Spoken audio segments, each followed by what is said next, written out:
What's up, everybody? Welcome to the My RC Life YouTube channel, where we do all things RC and a little bit of everything in between. Let's go!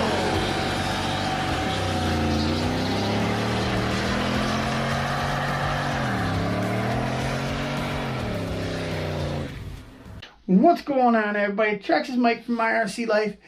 I'm going to go ahead and get working on these two Teknos from the destruction we did the other day over at my mom and dad's house, painting pumpkins and jumping RC cars. First one on the bench will be my Tekno MT-410. I see that my shoe glued crack is coming apart right about there, and I need to get a little bit more shoe goo because my jet wing needs a titch bit more too. But let's go ahead and get this body off of this sucker. Here's my spring for the shock. So we know there's damage coming there.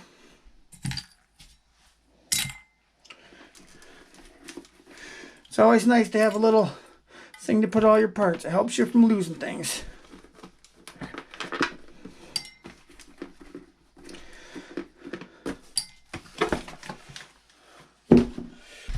Ooh, look at that spaghettied up axle. We were just talking about these the other day, how these are supposed to be something easy to bend, and I didn't have any bent ones, but this was the one that was bent just a titch bit, and I found out why. See how there's a little bit of the heat shrink is what it is, because this guy right here was the wrong size shock end. It wasn't the right one, and I put it on because I had ordered some, but I broke the original. I had a bigger thread basically, so this wouldn't go in there very good, so I put that little bit of heat shrink on there, a little bit tighter fit, and it worked for a while. Well, the bottom shock keeper, this guy here, it's got a hole in it. See right there, there's a hole in it, and you put a set screw through there, and it holds the bottom shock keeper deal onto the shock itself. Well, like I said, I broke that because this one definitely don't have a keeper. It's just a regular screw-on rod end. And then I lost the one thing that I did, the shock bottom I had on this fell off out in the yard somewhere, or broke, or whatever. But I think I have some in my Tekno box. Alright, so here's the box of Tekno parts. Yep, look at that. I knew I had some. I had bought these, but I just never put a new one on there because it was working just fine. And I'm guessing I have the new shock ends in here somewhere also. Oh, look at that. I have a whole other set of them. Oh, there's the shock ends I need right there.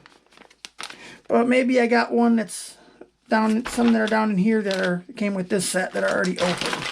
Let's see if we can find some open ones. Here's a box of shock stuff. Oh, look, I had another one of those in there. Nice. We'll put that there. I wonder.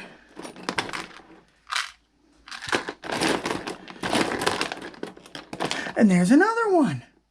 So yeah, you'd think I would have the dang rod ends in here somewhere. There's one that broke though. See that? It's a broken one. Okay, just need one of those. One of these. And one of these little set screws.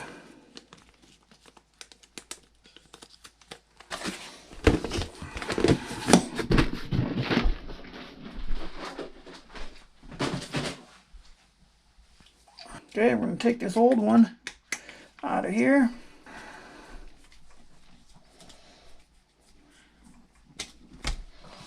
Alright, so you can see the difference there. On the rod end here, you can see that this one has a hole in it. That's the difference. I'm going to go ahead and take this whole shock off as well.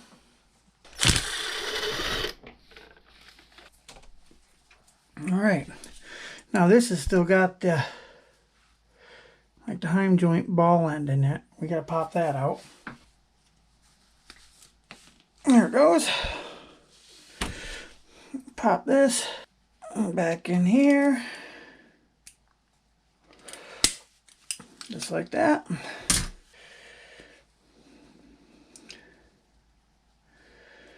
Take that and just try to start it on straight.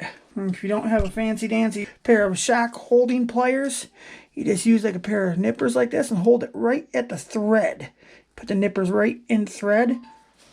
Hold that tight. And then you can screw these on. This keeps you from marring up the shock rod with a pair of pliers. I think while we got the shock off, we might as well check the fluid level here.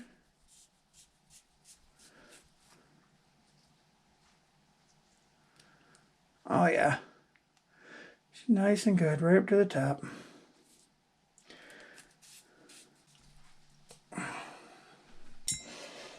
Slide our spring back on. Put our shock bottom here with that little keeper. It slides in. See how that slides in? They line up right there. And we got that set screw that just goes in. Got a nice little keeper there. It holds everything together. Just like that.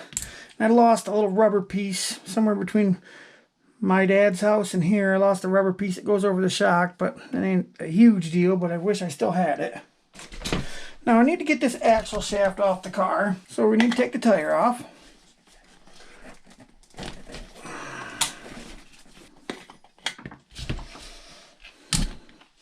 Take the lug nut off.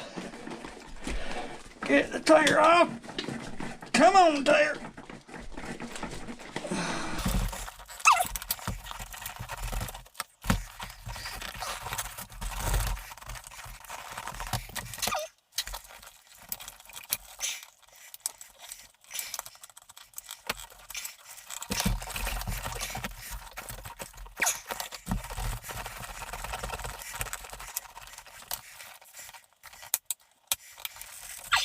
On there.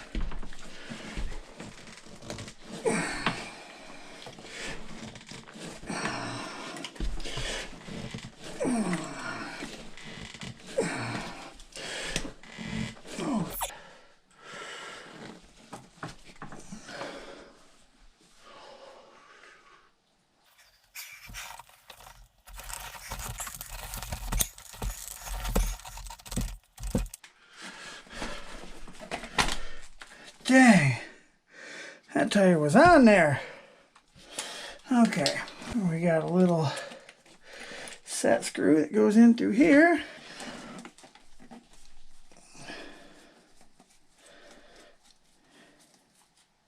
Take that off. Then our pin can come out of our hex. The pin's got a flat spot on it there. Then the whole hex can come off. And you can slide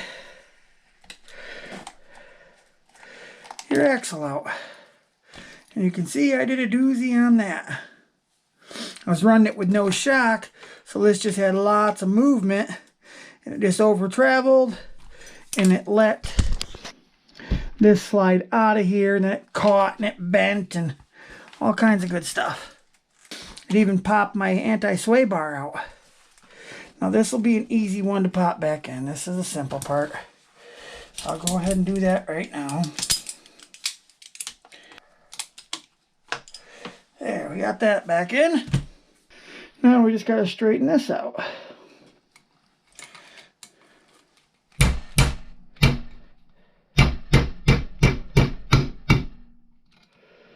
Ooh, this one's getting a good Spaghetti Eddie look to her.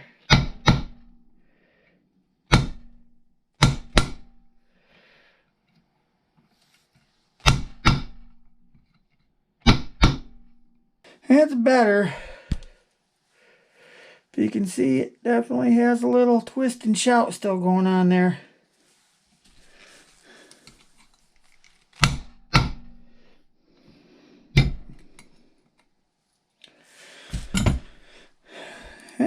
Too bad. I'll call that good. Now that it's going back in, we have to put this end in here first. And as you can tell, this won't fit in the end. So we have to unbolt this little guy here so we can flex this thing down. and then put that in. So simply one bolt. Pay attention to what hole it comes out of, because there's 4 to choose from. And if you do undo this and you can't remember which hole did I have it in, look on your other side of the truck, because they should be the same. So go ahead and get this bolt out of here. Okay, pop that up, flex this guy down like that. Then you put him back in his spot there, the dog bone. And then this will come on up, slide in the bearing.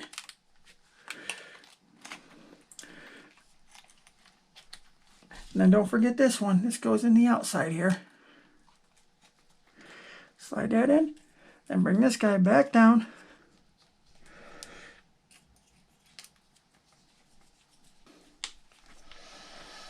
Alright, so that's in there. Put our hex on. Make sure that little spot right there is facing outwards so your set screw can land on it.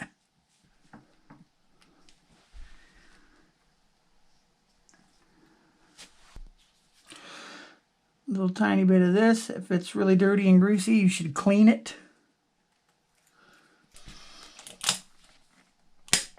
Okay, so that's in there and tighten down.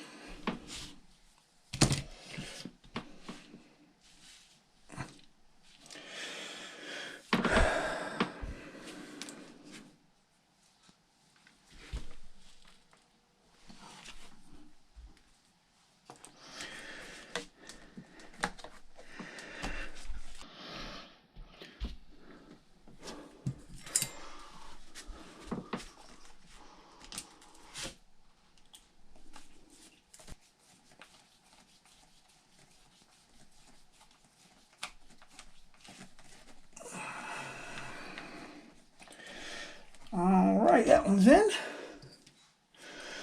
Put the old shock on there.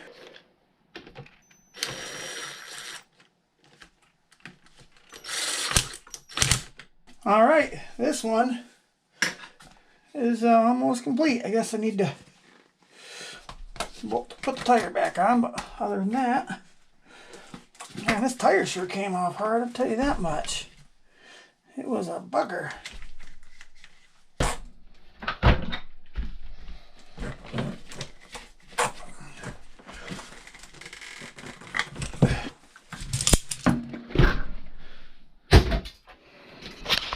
Tekno 1 is done. Time for Tekno 2. Okay, well, I'm going to start off by taking the top off the receiver box here.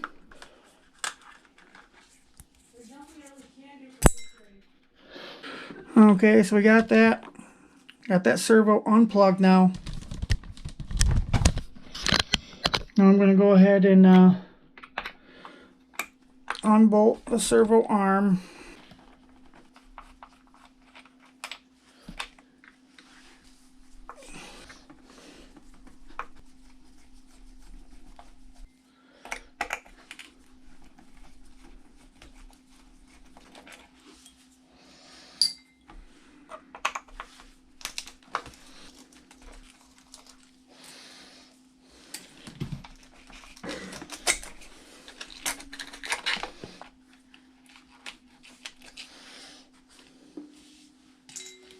Alright, now we're down to pulling apart this servo.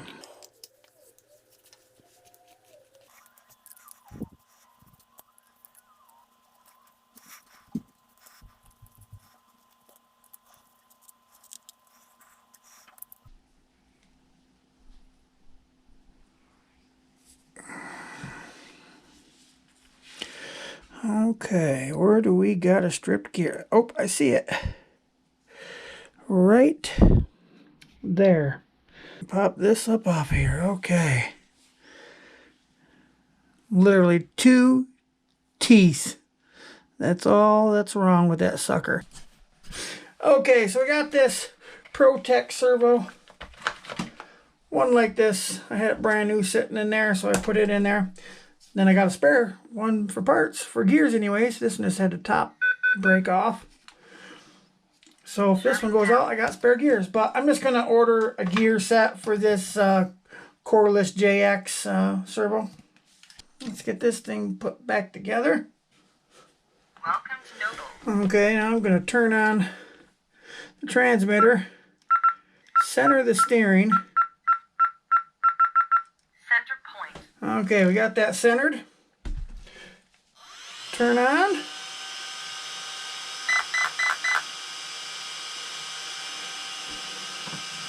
Plug the servo in.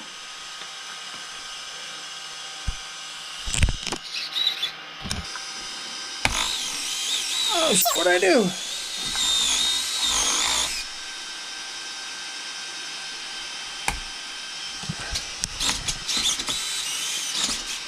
Well, I think this thing already had a problem from the get-go.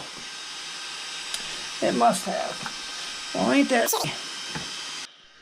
Well, I got this, one of these ProTech 100Ts in here, and it is... Look how wobbly that steering horn is, and I don't even really want to steer the truck when it's sitting. Now, in case he's driving, it'll steer fine, I imagine. But look at how bad this thing wobbles. I ended up having to take this guy, one of these, out of like a Traxxas servo or something, because this was bad. In the ProTech servo that's in here, and this ProTech servo, I couldn't take this piece out of this one because you can see it's broke off flush. So yeah, and this one had stripped out gears, so I took one of these out of some old servo out of this pile of stuff here, and it just didn't work very good. So I'm on a waiting list for these JX servo rebuild kits to come back into stock, but who knows when they'll be back into stock with COVID and everything going on. So this Tekno will be down for a little while unless we can find out a way to get a pretty good steering servo for it, because it really needs a kind of a high grade one. So Our good buddy Stan stepped up, and now we have a Reefs 410 servo on its way. Thanks, Stan. alright guys, that's it for now. I'm Texas Mike from My RC Life, and I'll see you later. Bye. Thanks for watching another episode of My RC Life. Don't forget to like, comment, and subscribe.